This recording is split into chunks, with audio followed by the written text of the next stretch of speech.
प्रिय सज्जनों,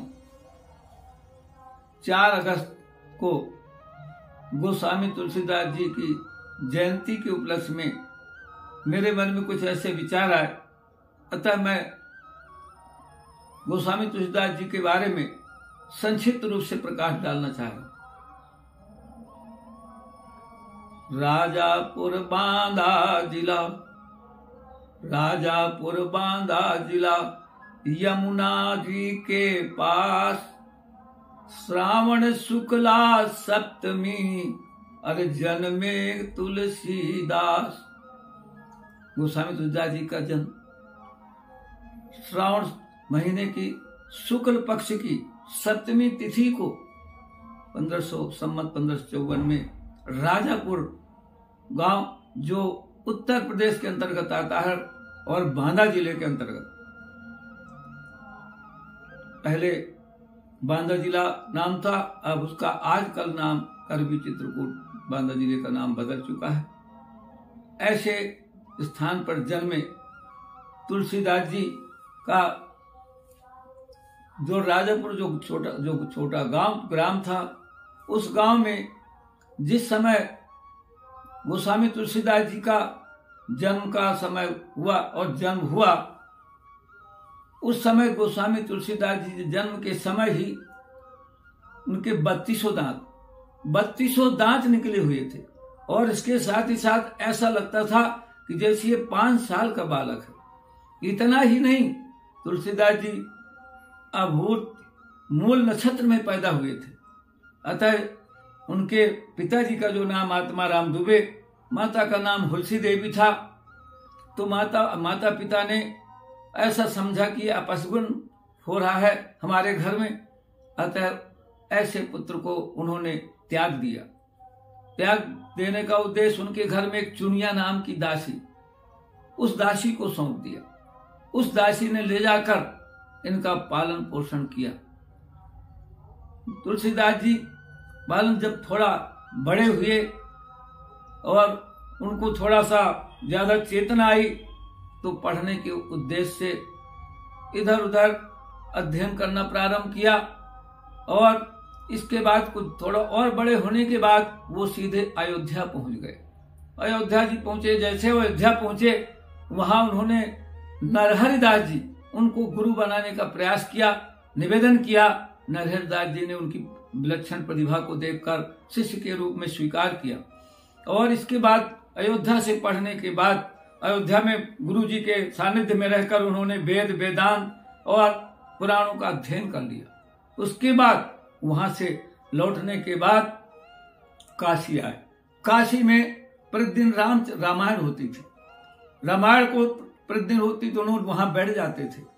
एक दिन उनके मन में विचार आया कि मैं प्रभु राम की मुझे दर्शन कैसे हो। राम के दर्शन के लिए उतावले हो गए। जब राम के दर्शनों के लिए वहां उतावले हुए, तो वहां उनकी जानकारी लगी कि किसी माध्यम से, सूत्र से, कि वहां बजरंगबली साक्षात रामायण करने सबसे पहले आते हैं, और बड़े फटे पुराने कपड़े पहनकर आते हैं, और फिर इसके बाद आखिरी में सबसे जाते हैं।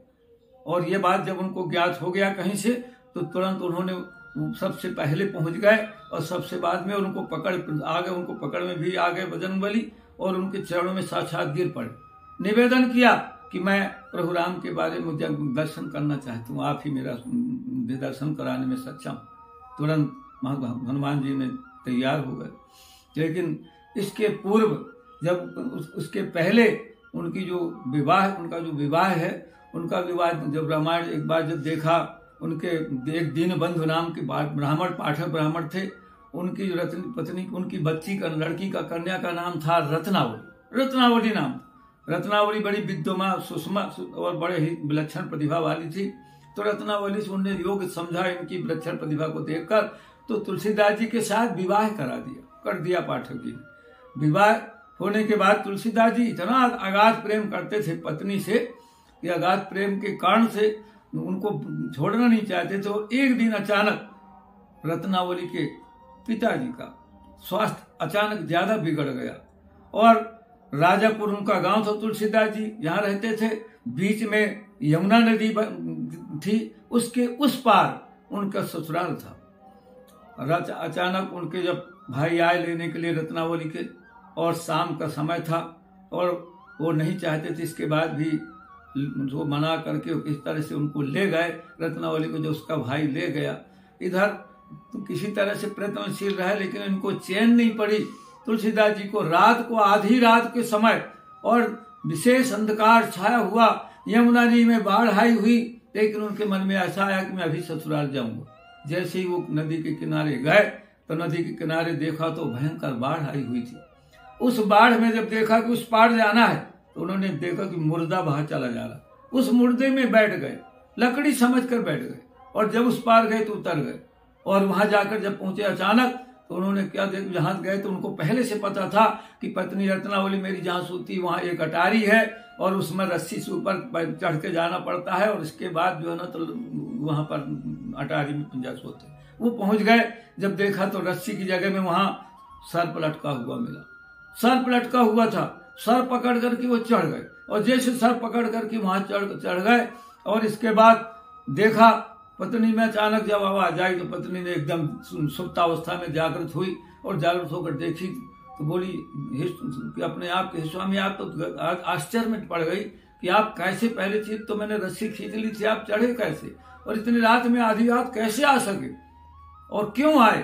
तो इसके बाद तुलसीदास जी ने बताया कि मैं तुम्हारे बिना नहीं रह पाया, इतना ज्यादा चाहता था, इसीलिए मैं ऐसा ऐसा करके आ गया और ये रस्सी पकड़ के चढ़ गया। जब रत्नावली ने देखी रस्सी की जगह सर लटका हुआ, रत्नावली आवेशित हो गई, और बड़े उच्च स्वरों में एक फटकार लगाते हुए शब्दों में रत्नावली ने उसी समय तुलसीदास जी कहा, लाज न लागत आपको, अरे दौड़े आए हो साथ, धिक धिक ऐसे प्रेम को, नाथ कहो मैं नाथ, धिक धिक ऐसे प्रेम को, काय कहो मैं नाथ, अस्थि चर्म मम देह, अस्थि चर्म मम देह, तासो ऐसी प्रीत, होती यदि श्री राम पर, होत न भोगे भीत। अर्थात कहने लगी कि हे स्वामी, आपको जो है ना शर्म नहीं आई कि सीधे सीधे मेरे पीछे पीछे दौड़े चले आए, धिक्कार है आपको ऐसे प्रेम को। अरे जितना प्रेम आप अस्थि चर्म, जितना मेरे हड्डी और चमड़े से बने हुए शरीर पर है, अगर ऐसा प्रेम आप श्री राम के चरणों में लगा देते, श्री राम प्रभु पर लगा देते, तो इस भवसागर से पार हो जाते। बस इतना सुरा, और तुलसीदास जी का वहीं से माथा ठनक गया, और उसने कहा कि मुझसे गलती हुई। उनके भाव जागृत हो गए, और उन्होंने उसको गुरु के रूप में कि तुम आज से मेरी गुरु हो गई, और ऐसा कह करके वहां से निकल पड़े। और वहां से निकलने के बाद, और फिर इसके बाद जब उनको बजरंगबली पुनः जब मिले, तो बजरंगबली के पीछे पड़ गए कि मुझे राम के, प्रभु राम के दर्शन कराओ। बजरंगबली ने कहा, हनुमंत लाल जी ने कहा, आप जो है ना तो चित्रकूट चलो। उनको चित्रकूट ले आए, तो जैसे चित्रकूट ले आए तो चित्रकूट में मंदाकिनी नदी के किनारे राम घाट पर, और वहां पर गोस्वामी तुलसीदास जी बैठे हुए। हनुमान जी ने उनको बता दिया था तुलसीदास जी को कि यहीं तुम्हें प्रभु राम के दर्शन होंगे। अतः लगातार 2 दिन तक लगातार प्रभु राम लक्ष्मण दोनों भाई छोटे छोटे रूप में और बालक बन करके, और रोज चंदन लगवा लेते थे, बाबा हमें चंदन लगा दो। तो तुलसीदास जी, गोस्वामी तुलसीदास जी चंदन लगा देते थे, लेकिन फिर भी नहीं समझ पाते थे कि ये कौन है, वो राम के लिए तड़प रहे हैं, व्याकुल हैं। जब बजरंगबली हनुमान जी महाराज समझ गए कि ये नहीं समझ पाएंगे कि ये कौन, ये प्रभु राम को, तो हनुमान जी उनको समझाने के उद्देश्य से उसी पर पास में जो राम घाट के किनारे बिल्कुल वहीं पर एक पेड़ था, उसमें तोते का रूप बनाकर बजरंगबली वहां चढ़ गए, और वहां से दोहा पढ़ा, चित्रकूट के घाट पर अरे भाई संतन की भीड़, तुलसीदास चंदन घिसे, तिलक देत रघुवीर। ऐसा जैसे ही इस प्रकार पढ़ा तो तुरंत तो गोस्वामी तुलसीदास जी समझ गए और पहचान गए, चरणों में गिर पड़े, और चरणों में गिरने के बाद जब साक्षात दर्शन हो गए, दर्शनों के बाद प्रभु वहां से अंतर्ध्यान हो गए, और जैसे अंतर्ध्यान हो गए, इसके बाद वही गोस्वामी तुलसीदास जी को और तरह तरह से इस प्रकार की चेतना हुई, इस प्रकार से प्रभु की कृपा हुई कि यहाँ तक कि बजरंगबली ने कहा कि आप तो श्री रामचरितमानस लिखना प्रारंभ करो। उनके मन में आया और लिखना प्रारंभ किया। तो लिखने जब रामचरितमानस लिखना प्रारंभ किया तो लिख नहीं, इतना जहाँ तक कि कोई भी लिख नहीं, चोर चोर उचक के उठा ले जाते थे। इसके बाद बजरंग बली ने अपने आप पहरा दिया और इसके बाद सब 1631 में श्री रामनवमी के समय रामचरितमानस लिख डाला गोस्वामी तुलसीदास जी। गोस्वामी तुलसीदास जी ने रामचरितमानस के अलावा भी दोहावली, बरवै, कवितावली, रामलला, नहछू आदि इतने अनेकों ग्रंथों लिख डाले। ऐसे तुलसीदास जी की महिमा अपरंपार है प्रभु राम की भक्ति पा करके।